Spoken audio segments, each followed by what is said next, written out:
In this first tutorial, we're not going to talk about the interface. We're not going to talk about the tools. We're just going to get right into a project. Over the last 20 years, as I've learned software from Lightwave to After Effects to Modo to Maya to Cinema 4D and all of these, the truly best way I've found to learn the software is to just get right into a project.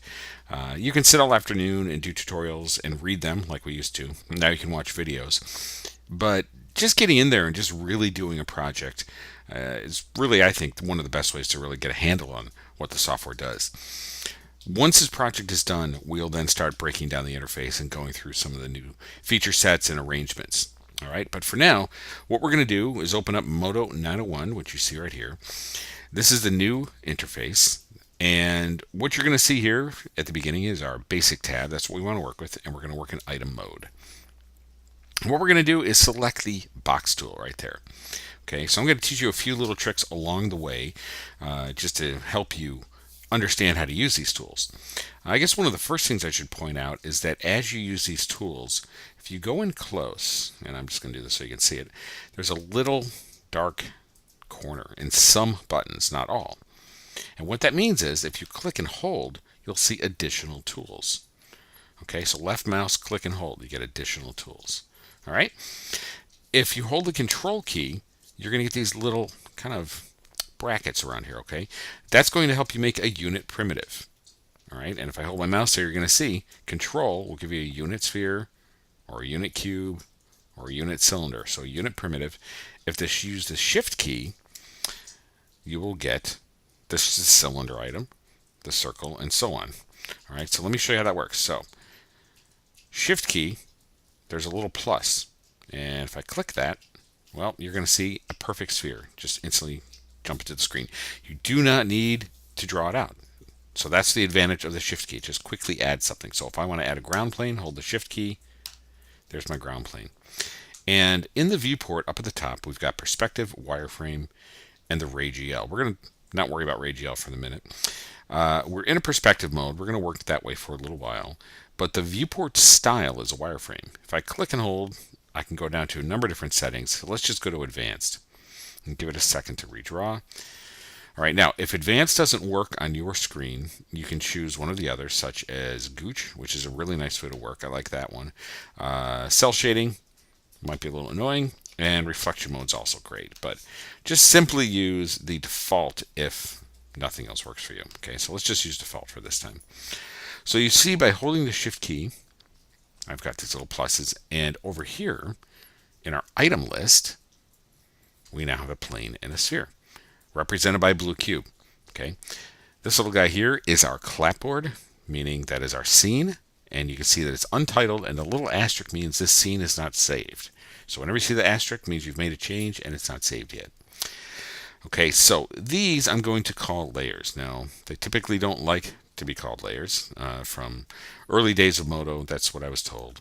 But I'm going to call them that because if you've used any other program, Illustrator, Photoshop, you're used to working in layers. So I want you to think of these very much like that. Of course, they don't work exactly like that.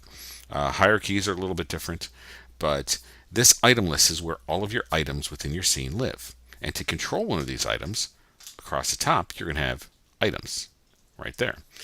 So you're going to say, I want to work with items. You're going to choose which item, and then you're going to choose what you want to do with it, such as move. Turn that on, and now you can move it. Now I want to move the plane, or perhaps I want to size it. Choose that scale tool. I can click in the center and scale that up. Choose move, and move it down. Now, things are getting a little bit bigger for my screen, so I'm going to click the move tool to turn it off. I'm going to press the A key to fit it to view. I'm going to hold the Alt or the Option key, depending on if you're Mac or PC, and I can click and rotate the screen. So hold the Alt or Option and then click in the screen and rotate. Okay, so just getting around the viewport.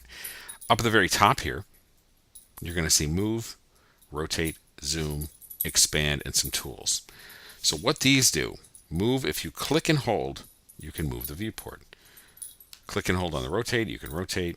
Click and hold on zoom. And then this little guy, the arrow, if you click that, you're going to instantly get a quad view. So you're going from a quad view to a full frame view. And that little dial is our 3D viewport properties. You can also get here by just moving your mouse anywhere in the screen and pressing O. And that's also a great way to do it. One of the new things in 901 is that the panel stays open now.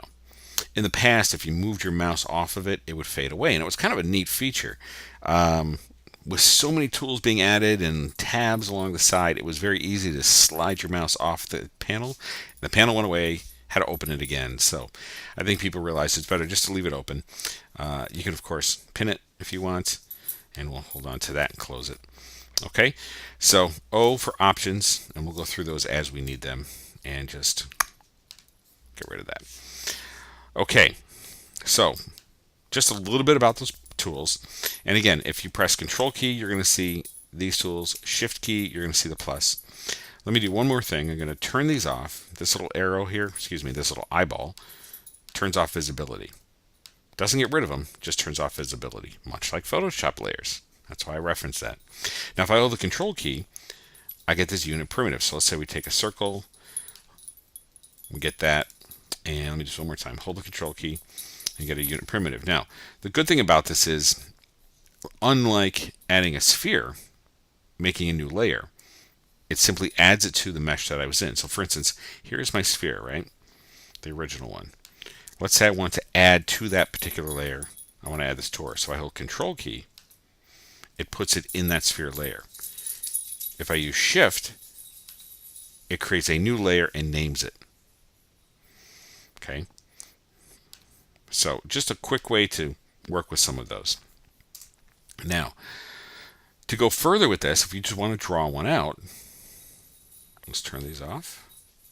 Let's say I want a new mesh layer. You're going to go here to Add Item, Mesh, choose a tool like a box, click and drag. Well, you're going to get this kind of thing going on. And if you let go of the mouse, you'll get some controls, and you can move it, or you can grab the square and size it and do this. But if, I'm just going to do undo, Control or Command Z. If you wanted this to be constrained, that's where you hold down Control and then click and drag, and you can constrain that. Okay. Little trick. Let's say you're doing a disk. If you hold Control, right? Looks good. But let's say you want it to be flat. If you click, let me get into the layer here. Click, let go of the mouse, hold Control, and don't click back on it, but click near it. You'll actually build that out constrained, but just in 2 axes versus all 3. Okay, so again, let me do that. So turn on the tool, click and let go, hold the Control key, and just click near it, not quite on there, and drag out. Just nice constrained. Now, every tool has numerics, and that's all right down here. So very easily, for those of you that are engineers, can come in here and say, well, I want it to be 2 meters by 2 meters, and I want it to be centered out and like that. Okay, so you can do that. You can do it numerically. All right, you can build a radius much larger if you want. You can build a position to wherever you want, and so on. All right, but we're going to talk about that as we move on into this tutorial. Okay, so just a quick overview of the basics. All right, not so much an interface, but just a very basic usability. And those of you that are very familiar with Moto are probably going, all right, let's get on with it. All right, so let's move on to the next video and move into actually building something.